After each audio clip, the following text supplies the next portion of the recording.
الحمدللہ رب العالمین، الصلاۃ والسلام علی رسولہ النبی الکریم وعلی آلہ واصحابہ اجمعین۔ الحمدللہ الذی ہدانا لہذا وما کنا لنہتدی لولا ان ہدانا اللہ۔ رب اشرح لی صدری ویسر لی امری واحلل عقدۃ من لسانی یفقہوا قولی، آمین یا رب العالمین۔ نمبر 1، آج میں نے آپ کو ہینڈ آؤٹ بھیجا ہے نماز پہ۔ یہ پہلا ہینڈ آؤٹ ہے، انشاءاللہ 4-5 ہینڈ آؤٹ اور نماز پہ آپ کو ملیں گے۔ 40 حدیث الگ سے ملیں گی جو نماز کے بارے میں ہیں۔ آپ اس کی اہمیت کو سمجھیے، پڑھیے، ان کی پرنٹ نکلوا کر آپ ان کو فائل بنائیے تاکہ آپ کی اولادیں، آپ کے گھر والے، آپ کے دوست احباب اس سے مستفید ہوں، اور اس کا بنا کے واٹس ایپ آپ کے پاس ہے، سارے دوستوں کو بھیجیں۔ یہ چیزیں بڑی محنت سے ہم نے تیار کی ہیں اور پورا قرآن و سنت کا خلاصہ ہے۔ اگر ایک چیز بھی آپ کو قرآن و سنت کے علاوہ ملے تو ہمیں بتانا۔ اچھا، کوئی سوال آپ کے حوالے سے؟ شاباش۔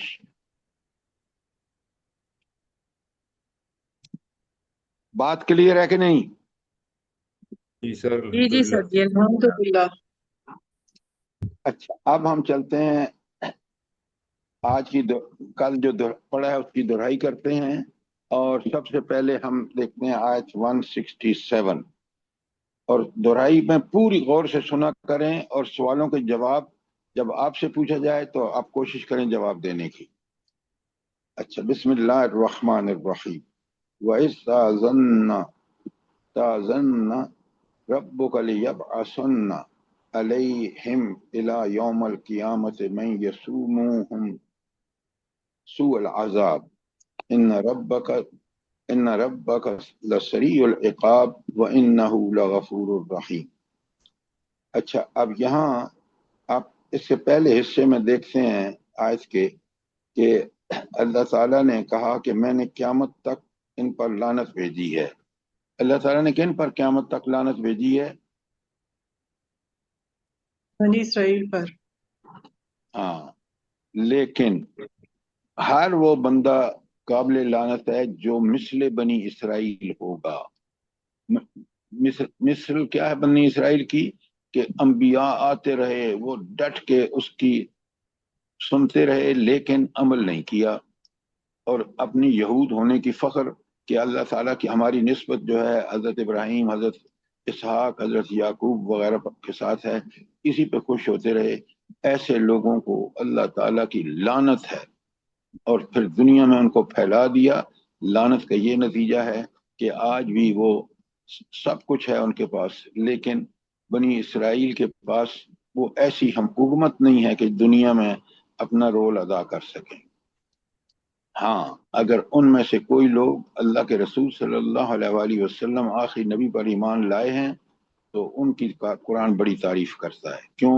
کہ انہوں نے وہی کچھ کیا جو تورات اور انجیل نے ان کو بتایا کہ ایک نبی آئے گا۔ اچھا، تو اب میرا سوال آپ سے یہ ہے کہ یہود پر لعنت کیوں کی گئی؟ جو آپ میں سے سب سے اپنا جواب ٹھیک سمجھتا ہے وہ بتائے، یہود پر لعنت کیوں کی گئی؟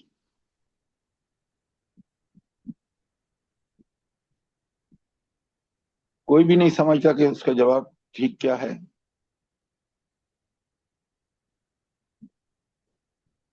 بڑے افسوس کی بات ہے۔ جی، لعنت اس لیے کی گئی کہ جب جب اللہ کے احکامات نازل ہوتے رہے تو وہ نافرمانیاں کرتے رہے، حالانکہ اللہ نے انہیں چنی ہوئی قوم بنایا تھا اور رسول کو بھیج کر ان کو ان کی ذمہ داریاں سمجھا دی تھی، لیکن انہوں نے وہ جو ذمہ داریاں اللہ نے دی ان کو انہوں نے پورا نہ کیا، اور ہر وہ نافرمانی کرتے رہے۔ اور ویسے بھی ان کے اندر اتنے پیغمبر آئے، آپ ذرا چپ رہے نا، آپ چپ رہے ہیں۔ جب آپ سے بات کی جاتی ہے، ایک خاتون بات کر رہی ہے، بیچ میں مت بولیں۔ جی عبداللہ صرف یہی نہیں کہ ان کے پاس مختلف انبیاء آئے جو مسلسل آتے رہے، وہ جو بھی ان کی ہدایات تھیں یا ان پر عمل کرنا تھا اس کی مخالفت کرتے رہے۔ یہ ہے سب سے بڑی وجہ کہ انہوں نے بجائے اس کے کہ ان انبیاء کی بات کو دل سے قبول کرتے اور عمل میں اس پر عمل کرتے، انہوں نے یہ نہیں کیا، انہوں نے عمل اس کے خلاف کیا، اس لیے ان پر اللہ تعالیٰ نے قیامت کے دن تک ان پر لعنت بھیجی ہے۔ اور بڑے سوچ کر سمجھ کر بات کریں کہ آج کی مسلم نام و نہاد امت مسلمہ بالکل ویسی ہے، اور اس پر بھی اللہ کی لعنت ہوگی۔ کیوں؟ کہ اللہ کا کوئی پیارا نہیں ہے، اللہ کا پیارا صرف وہ ہے جو اللہ کے دین پر عمل کرتا ہے۔ افضل چیمہ صاحب بات سمجھ آئی کہ نہیں آئی؟ جی سر، الحمدللہ، جزاک اللہ۔ اچھا، اب بڑے غور سے سنیں، یہ تو بات تھی کہ ان پر کیوں لعنت کی اور اس کا جواب آپ کو مل گیا۔ اچھا، اب مجھے بتائیں کہ اس آیت میں اللہ تعالیٰ کی دو شانیں بیان ہوئی ہیں آیت 167 میں، وہ دو شانیں کیا ہیں؟ جلدی بتائیں۔ میں بتاؤں؟ جی آپ بتائیں نادرہ بابی۔ سریع العقاب ہے اور غفور الرحیم ہے۔ نہیں، دو شانیں کیا ہے؟ نمبر ایک کیا ہے سریع العقاب اور دوسری کیا ہے؟ غفور الرحیم۔ شاباش، بالکل آپ نے ٹھیک بتایا۔ اب مجھے بتائیں کہ ان شانوں کے بیان کے بعد ہماری ذمہ داری کیا ہے، میری اور آپ کی؟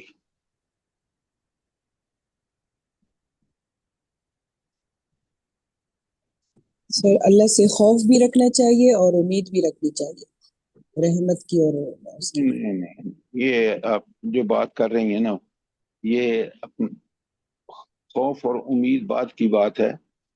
پہلے تو اس شان کے تقاضے کیا ہیں؟ جی، سب سے پہلا تقاضا جو ہے کہ جو رسول اللہ صلی اللہ علیہ وسلم ہمارے پاس لے کر آئے، یعنی جو شریعت، اس کو فالو کریں، ورنہ اللہ تعالیٰ سریع العقاب ہوگا۔ اس کو فالو نہ کیا تو سب سے پہلے میڈم آپ نے کرنا یہ ہے کہ ہم نے دوسری شان جو ہے غفور الرحیم، اس کے لیے بھرپور کوشش کرنی ہے، کہیں نعوذ باللہ ہم اس میں سریع العقاب والے میں نہ آ جائیں۔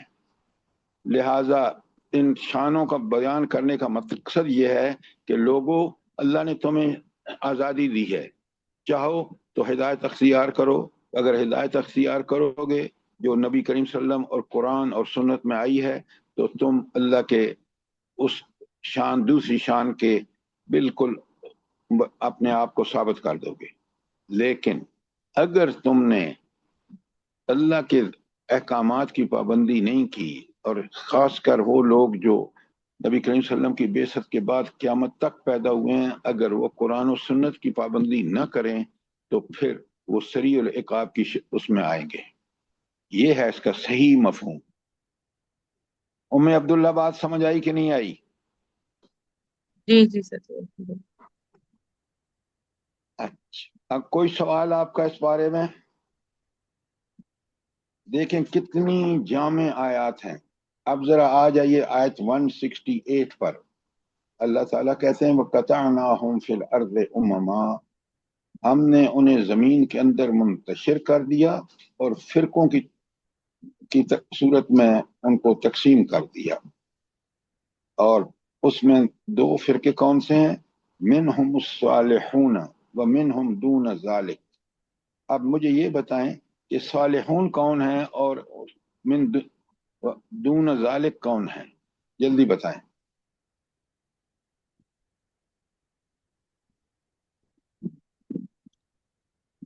فاطمہ تو زہرا صاحبہ بتائیں۔ نیکوکار اور دوسرے لوگ بدکار لوگ، یعنی برے لوگ۔ یہ آپ جو ایسی جنرل ڈیفینیشن دیتی ہیں نا، وہ بالکل ٹو دی پوائنٹ نہیں ہے۔ یہاں سوچیں، سنیں مسز آصف غور سے، صالحون وہ ہیں یہود و نصارہ میں سے جو نبی کریم صلی اللہ علیہ وسلم پر ایمان لے آئے، اور دون ذالک وہ ہیں جو ایمان نہیں لے کے آئے۔ یہ ہے اس کا مفہوم۔ اس آیت کے اندر کیوں کہ اللہ تعالیٰ یہود و نصارے کی بات کر رہا ہے. اب بات سمجھ آئی ہے کہ نہیں آئی؟ جی جی سر جزاک اللہ. اچھا، اب مجھے یہ بتائیں کہ آیت 168 میں نیچے کہا وَبَلَوْنَاهُمْ بِالْحَسَنَاتِ وَالسَّيِّئَاتِ لَعَلَّهُمْ يَرْجِعُونَ. تو یہ اللہ تعالیٰ کی سنت کیا ہے؟ اس میں ایک اللہ کی سنت بیان ہوئی ہے. وہ سنت کیا ہے اس آیت میں؟ اللہ تعالیٰ بلائیاں دے کر بھی آزماتا ہے، خوشحالی دے کر بھی آزماتا ہے، اور بدحالی دے کر بھی آزماتا ہے، مقصد کیا ہوتا ہے اس آزمائش کا ناظرہ بابی؟ تاکہ وہ اللہ کی طرف پلٹ جائیں، کسی طرح بھی آ جائیں اللہ کی طرف. شاباش شاباش، ایکسیلنٹ. تو اللہ کی سنت یہ ہے کہ دنیاوی زندگی آزمائش، اور آزمائش ایسی کہ اللہ تعالیٰ انسان کو آسانیاں بھی دیتا ہے، پھر دیکھتا ہے کہ یہ شکر کرتا ہے کہ نہیں، اور پھر اس کو مشکل حالات میں ڈالتا ہے، پھر دیکھتا ہے کہ صبر کرتا ہے کہ نہیں. بہت عمدہ ناظرہ بابی. آپ مجھے یہ بتائیں، اب جس سے میں پوچھوں بتائے کہ اللہ تعالیٰ جو یہ اپنا فیصلہ فرماتا ہے کہ پھر مقصد یہ ہے کہ ان ساری آزمائشوں کا مقصد یہ ہے کہ رجوع کریں، تو آج ہم کیوں نہیں رجوع کر رہے؟ دیکھیں نا، بڑے غور سے سنیں. آدھا ملک ہمارا جا چکا ہے، ایسٹ پاکستان الگ ہوا، آج اس سے بھی بدتر حالات ہیں نہیں ہیں؟ جی استغفر اللہ. کل کا واقعہ دیکھیں آپ. میں نے سب لوگوں کو نہیں بھیجا، کچھ لوگوں کو بھیجا ہے کہ وہ جو سرحد یونیورسٹی کا واقعہ کتنا الارمنگ ہے. اللہ ہمیں معاف کرے، ہم حد کراس کر چکے ہیں. لہذا اصل بات یہ تھی کہ ان مشکلات سے ہم جب ایسٹ پاکستان گئے تو اس کی رپورٹ حمود الرحمان کمیشن کی رپورٹ پبلک کرنی چاہیے تھی، تاکہ لوگوں کو پتہ چلے، اور قرار واقعی سزا دینی چاہیے تھے ان بدبختوں کو جنہوں نے ملک کا 2 ٹکڑے کیے. یہ چیزیں نوٹ کریں. یہ اللہ کے غیرت اس ایمان کی وجہ سے آتی ہے، ایمان ہمارے اندر ہے ہی نہیں. اللہ معاف کرے. اچھا، یہ تھی آیت 168 جس کے بارے میں نے آپ سے سوال کیا کہ انسان کی آزمائش کے حوالے سے اللہ تعالیٰ کی سنت کیا ہے اور کیوں. اچھا، اب آیت 169 میں اللہ تعالیٰ فرماتے ہیں فَخَلَفَ مِن بَعْدِهِمْ خَلْفٌ وَرِثُوا الْكِتَابَ يَأْخُذُونَ عَرْضَ هَٰذِهِ الدُّنْيَا.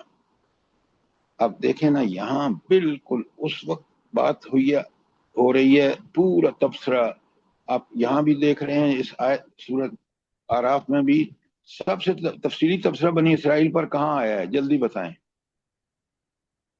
افضل جی چیمہ سورہ صاحب. سورۃ بنی بقرہ اسرائیل، بنی بقرہ میں. سورہ بقرہ میں پوری 4 شیٹ ہے، ان کی انعامات کا پہلے ذکر ہے، پھر پوری 4 شیٹ ہے. اور اب یہاں دیکھیں کہ سورہ اعراف میں کس تفصیل سے ذکر آ رہا ہے. اچھا، تو ان کے جو لوگ تھے وہ دنیا پرست تھے، مادہ پرست تھے، اور وہ دین کو بھی مادہ پرستی کے لیے یوز کر رہے تھے. اچھا، دین کو مادہ پرستی سے یوز کرنے کی میں مثال آپ کو دیتا ہوں، آپ کو سمجھ آ جائے گی. یہ جو مولوی ہیں یہ مسجدوں کی تعمیر کے لیے چندے کی اپیل کرتے ہیں. یہ بالکل نہیں دیکھتے کہ حلال کیا ہے اور حرام کیا ہے، جو پیسہ دے وہ لے لیتے ہیں. اور وہ حرام کمانے والے اس لیے پیسہ دیتے ہیں کہ مسجد کی تعمیر میں پیسہ دیں گے تو نعوذ باللہ وہ سمجھتے ہیں کہ ہمارا کمائی حلال ہو جائے گی. بالکل نہیں ہوتی، بالکل اللہ قبول نہیں. حرام کو اللہ قبول کرتا ہی نہیں. قرآن پڑھیں تو سمجھیں آپ اس بات کو. آج ہم بھی بالکل یہی کر رہے ہیں. اور پھر کہتے کیا ہیں؟ یہ سب گندگی کرنے کے بعد وَيَقُولُونَ سَيَغْفِرُ لَنَا، اور کہتے ہیں کہ ہمیں تو اللہ بخش دے گا. اچھا، یہ کیوں کہتے ہیں؟ وہ اہل یہود کیوں کہتے ہیں؟ جی وہ کہتے ہیں کہ ہم ہی صحیح راستے پر ہیں، باقی سب جو ہے وہ بھٹکے ہوئے. نہیں،